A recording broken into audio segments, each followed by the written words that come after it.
Hello दोस्तों, स्वागत है आप सभी का स्टडी विद तेजस में।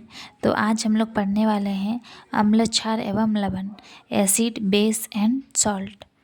ठीक है, तो सबसे पहले हम लोग अम्ल का डिफिनेशन लिख लेते हैं। अम्ल अम्ल वह पदार्थ है जो जल में घुलकर H+ आयन देता है। जल में घुलकर H+ आयन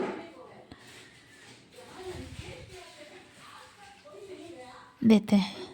ठीक है, तथा यह क्या करता है, नीले लिटमस पत्र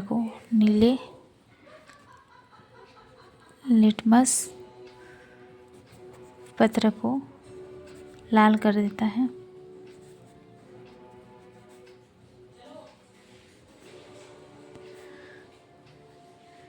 इसका स्वाद खट्टा होता है।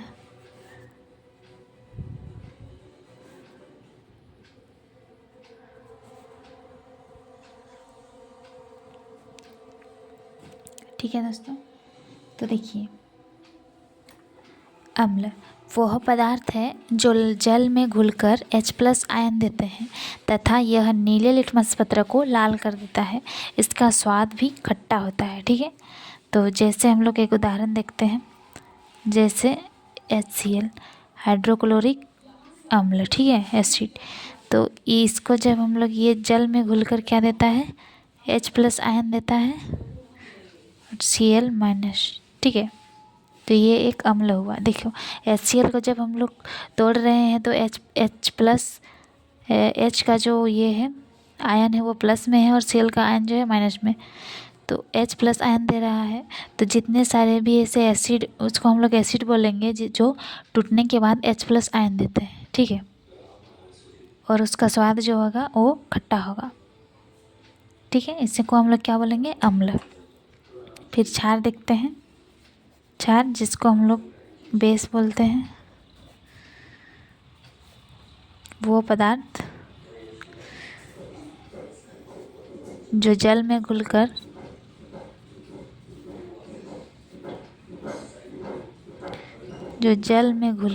OH- आयन देता है। ठीक है, OH- आयन देते हैं तथा यह क्या करता है, लाल लिटमस पत्र को नीला कर देता है। लाल लिटमस पत्र को नीला कर देता है।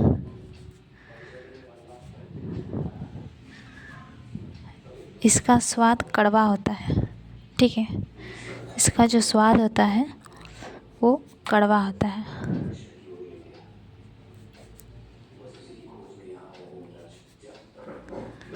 एक उदाहरण देख लेते हैं, जैसे सोडियम हाइड्रोक्साइड लेते हैं। ठीक है, इसको जब हम लोग तोड़ते हैं तो Na+ में आता है प्लस, OH का जो है वो आयन माइनस में आता है। ठीक है, देखिए इधर OH एक जो है वो हाइड्रोक्साइड जो बोलते हैं हम लोग हाइड्रोक्साइड OH को, तो ये माइनस में आएगा। जितने सारे भी ऐसे पदार्थ होंगे जो टूटने के बाद OH- आयन देते हैं, उस सबको हम लोग क्या बोलेंगे, क्षार, बेस। ठीक है, इसका स्वाद कैसा होगा, कड़वा होगा। ठीक है, और ये लाल लिटमस पत्र को नीला कर देगा। ठीक है, अभी और एक हम लोग अभी पढ़ते हैं, लवण। अभी हम लोग पढ़ेंगे लवण। ठीक है, लवण, सॉल्ट। इसमें क्या होता है, कोई भी अम्ल, ठीक है, कोई भी जो अम्ल होता है वो किसी भी धातु के साथ मिलकर जब एक यौगिक का निर्माण करता है। ठीक है, अम्ल धातु के साथ मिलकर, अम्ल जो है वो धातु के साथ मिलकर जब धातु का एक यौगिक बनाता है, यौगिक बनाता है। तब हम लोग इसको क्या बोलेंगे, लवण, जिसे लवण कहा जाता है।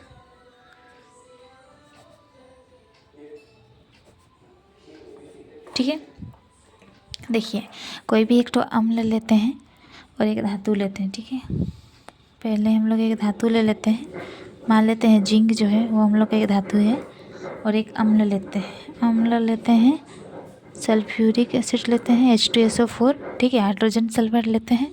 इसमें जब हम लोग इसको अभिक्रिया करवाते हैं, ठीक है, रिएक्शन होता है तो क्या होता है, जिंक सल्फेट बनता है, जिंक सल्फेट, और हाइड्रोजन गैस जो होता है वो बाहर निकलता है।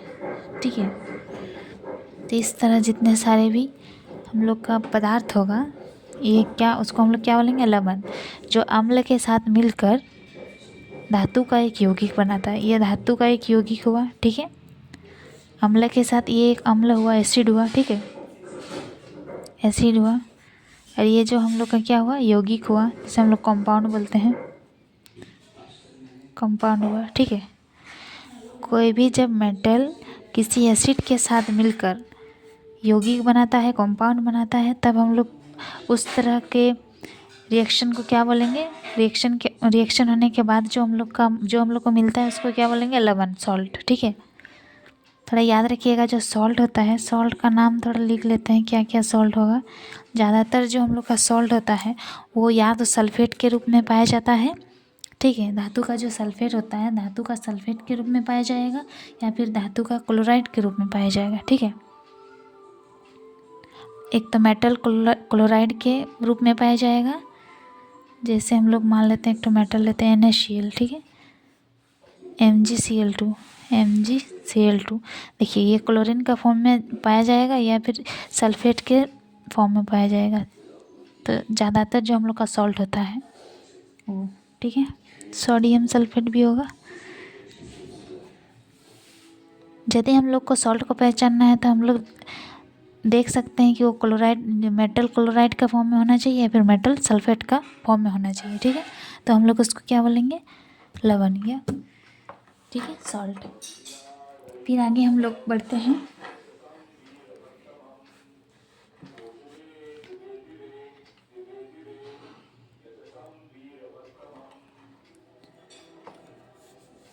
इसमें डिफरेंस लिख लेंगे। अच्छा, इधर से डिफरेंस हम लोग लिख सकते हैं अम्ल और क्षार में, तो इसको हम लोग नहीं करते हैं। फिर दुर्बल अम्ल और जो प्रबल अम्ल होता है उसके बारे में जानते हैं। ठीक है,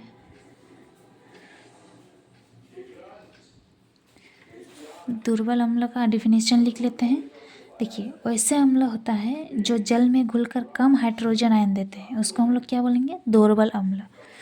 जो जल में घुलकर कम, लिख ही देते हैं, जल में घुलकर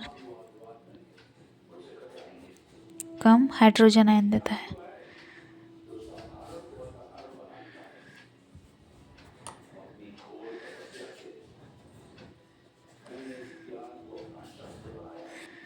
जो जल में घुलकर कम हाइड्रोजन आयन देता है उसको हम लोग क्या बोलेंगे, दुर्बल अम्ल। ठीक है, जैसे उदाहरण थोड़ा लिख लेते हैं,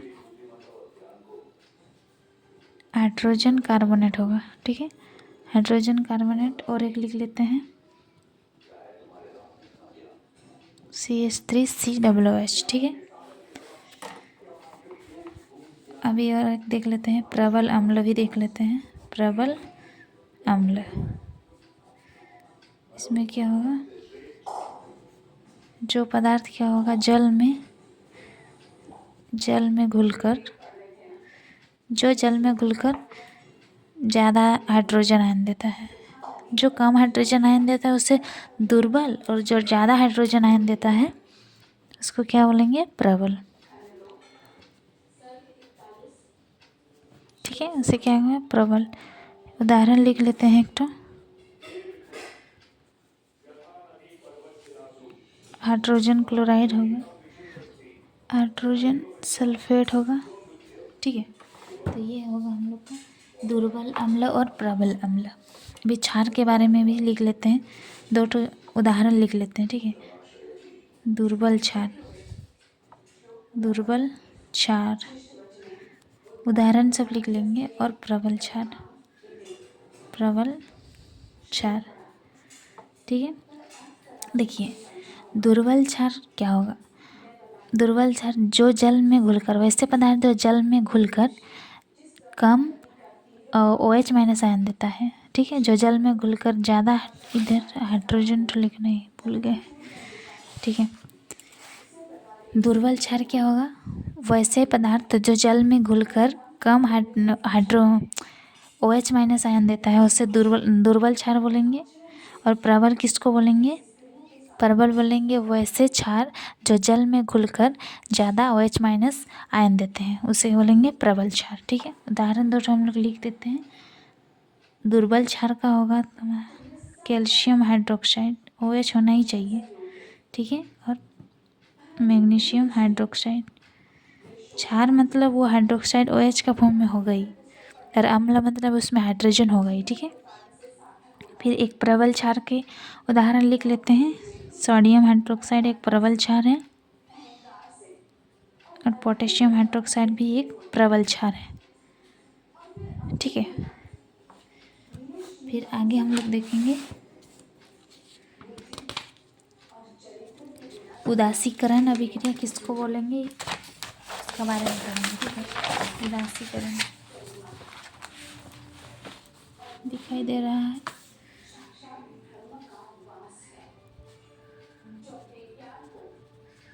उदासीकरण अभिक्रिया देखिए एकदम आसान है। जब अम्ल तथा क्षार की अभिक्रिया के बाद, जब अम्ल और क्षार अभिक्रिया करते हैं साथ में, ठीक है, जब अम्ल और क्षार की अभिक्रिया के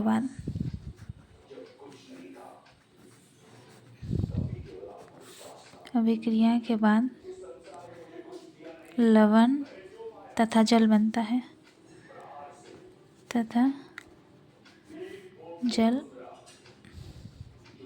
बनते हैं, उसे क्या बोलेंगे, उदासीकरण। ठीक है,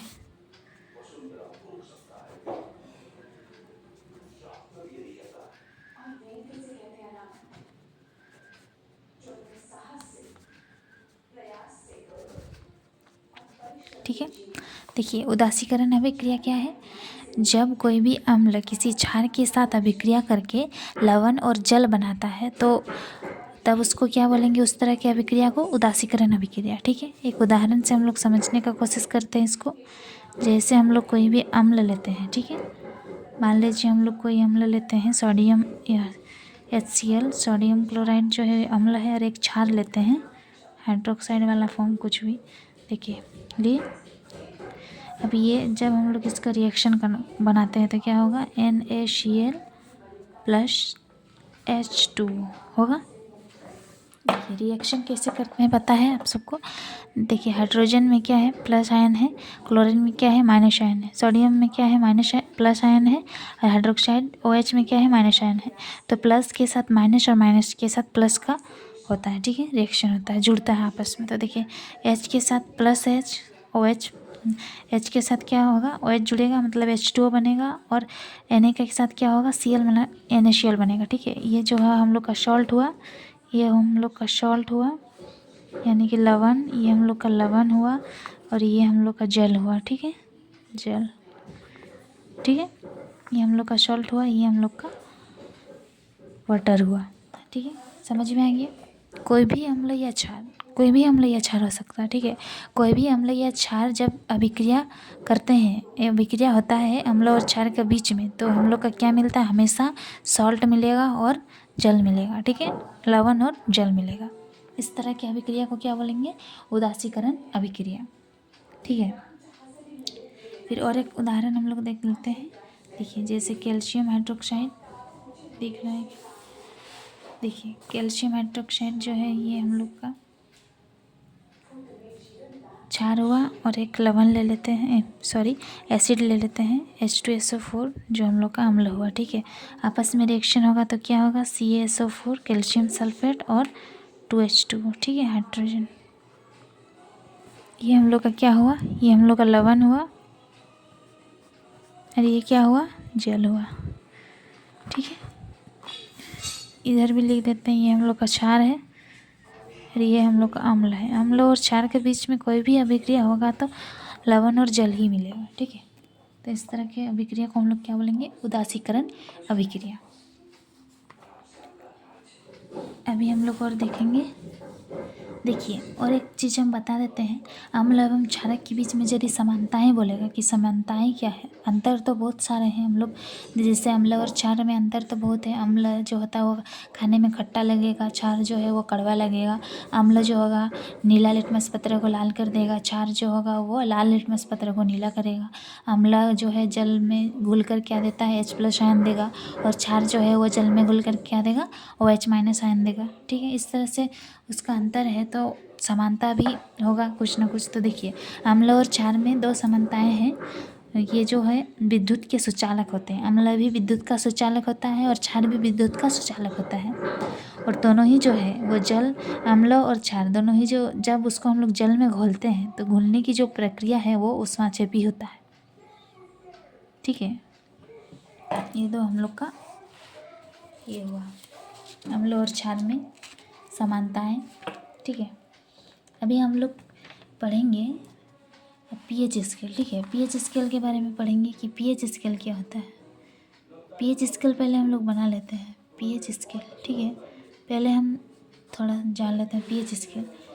ये मान लीजिए कोई स्केल है, पीएच स्केल हमेशा याद रखिएगा, इसका मान होता है 0 से लेके 14 तक होता है। ठीक है, पीएच स्केल होता है 0 से 14 तक होता है।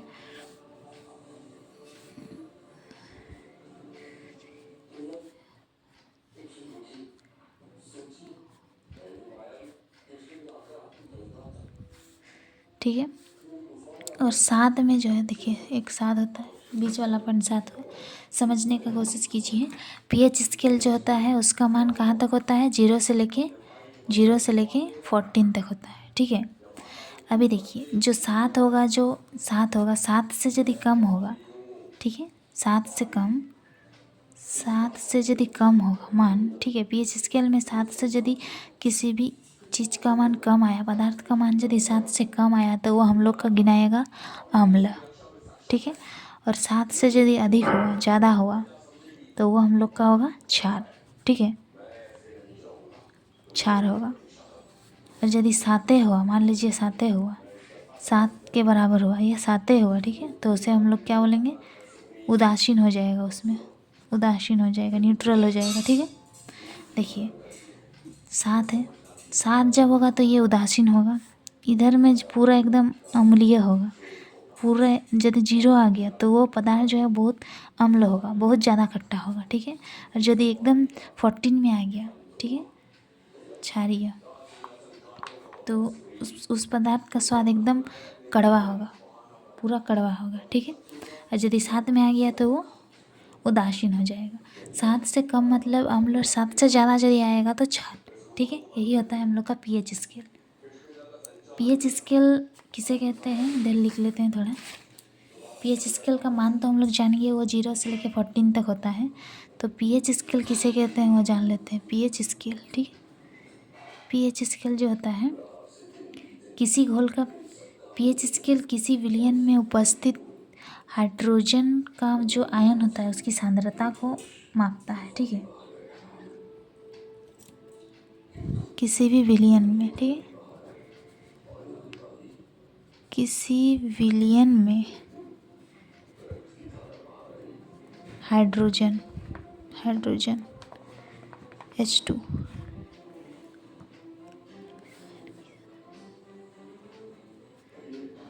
हाइड्रोजन आयन की सांद्रता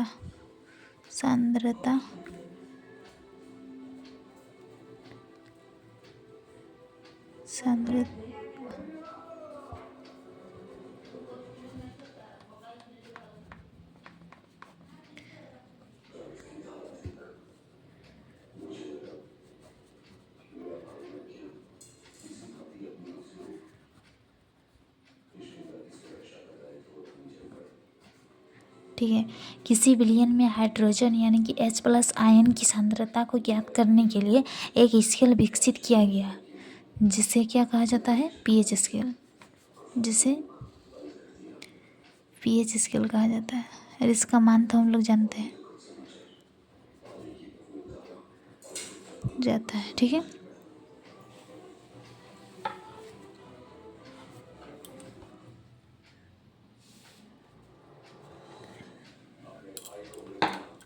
उसके बाद हम लोग पढ़ने वाले हैं pH स्केल के बारे में पढ़ लिए। ठीक है,